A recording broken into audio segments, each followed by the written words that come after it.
Paul Mullen here for Garrett 365 with Tom Bosley, the returning head coach of the Southern Rams. First of all, Coach, welcome back. How's it feel?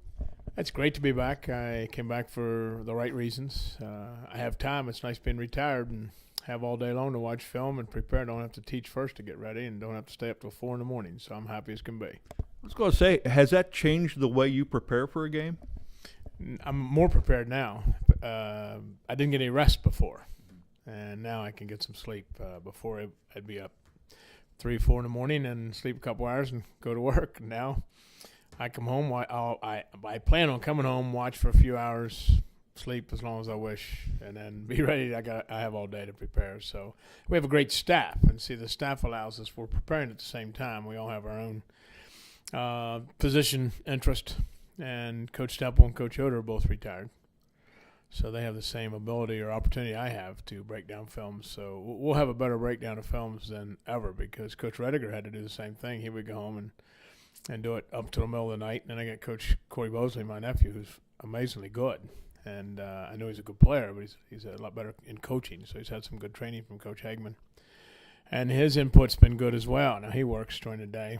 May not break down film, but he doesn't have to. 4 of us, 3 for sure, and 4 of us are going to break most of them down. Is this your dream job then with the staff setup the way it is? Well, I've been asked about whether it's a dream this and dream that, and I think in that's a pretty good question. We can't make changes in the players you have in terms of who they are.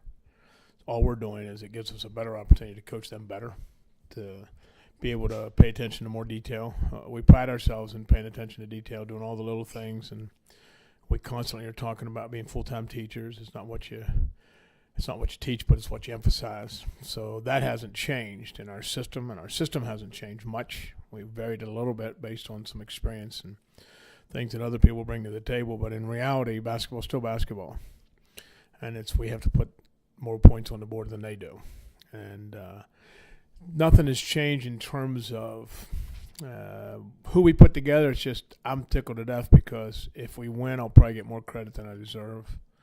And if we lose, I'll take all that. That's okay. Okay. Any surprises coming back with an experienced staff like that? I knew what I was getting staff-wise, knew what we were getting into, and I haven't stayed away from the game.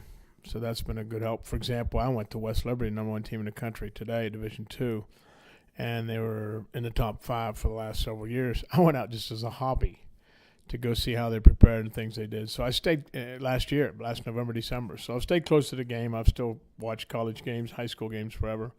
Obviously know all of our kids or all of our players.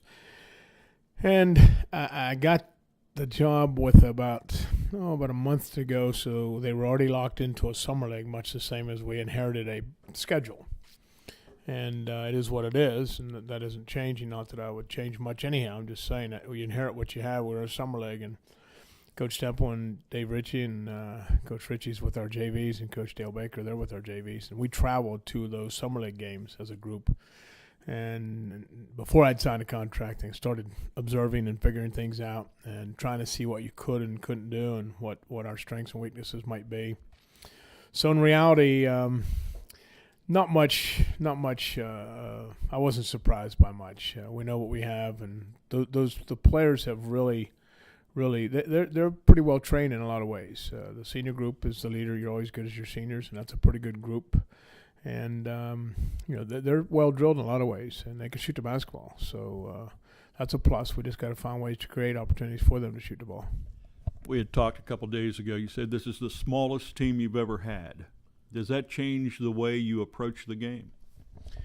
We're small in size, but we're not at all small in heart, so we won't change much. We'll change because we don't want to get in just to a half-court game where they're the big 6'6", 6'5", 6'7", 6'8" guys that we might be seeing this year that we know we're going to see, with some opponents that can just pound us inside. There's not a lot we can do about it. Now, we will change the way we play the post.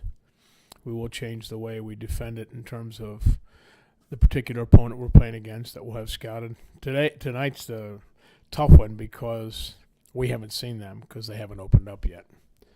And, of course, they haven't seen us, and they may not have the same concern that we would have in that we really study opponents before we play any of them except for this opener. But we won't change much in there. It'll be traditionally the way we've played. We'll be man-to-man as we always have been, and we'll just adjust based on the opponent. You have a home game tonight, and you weren't expecting to have a home game tonight. That's got to please you. What do you know about your opponent? We don't know a whole lot about Lingonier Valley, but they don't know anything about us either, in that neither of us even knew we were playing against each other until Wednesday. And with that said, it's an opener for both of us. The best part about being home is at least our people don't have to travel. We don't have to travel. We're going to help them with their travel financially. We hope we get enough people to help us cover that here at home tonight, because we have a great need for that. We know that we beat them a year ago in the opening game of the tournament.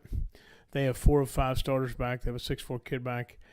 They say it's pretty good. That in the end of the year was averaging double doubles. That gives us a problem because we're going to start a 6-foot center against him. We'll see how that goes. And they have a really good guard, supposedly, that's in the 30s a few times a year ago as a freshman. So at 6'2" or 3, gives us the perfect matchup for Clay Todd. And he'll welcome that challenge, and he'll be excited about that. So he'll be glad we're playing against somebody really good in that position. And they got a coach's son, and coach's sons can shoot the basketball. So we got to pay attention to him. That's the 3 kids we're most concerned with. I hope we haven't offended another one that goes off on us tonight by being really good and we don't know about him. In a couple trips down, we'll know what to expect. 3 or 4 trips, we'll know what they're about. And we'll make those adjustments as need be. But we're tickled to death to be home because we weren't going to be home until December 16, just the way the schedule fell, away for 2 tournaments. Scheduling-wise, that doesn't help us with our fan base, and it's important that we have a lot of fans. We need fans, and we need that 6-man club to grow and grow and grow as we play. It's important that we win because the crowd will return when you win. There'll be no problem with us conducting ourselves properly and playing hard. Those 2 things will happen for sure, and that'll bring fans back as well. But it's nice our people don't have to get on the road and drive. We can stay home and be home a lot earlier and don't have to be out in the ice or the highway. So I'm anxious to be home. All right, Coach Tom Bosley of the Southern Rams, good luck tonight. And this is Paul Mullen for Garrett 365.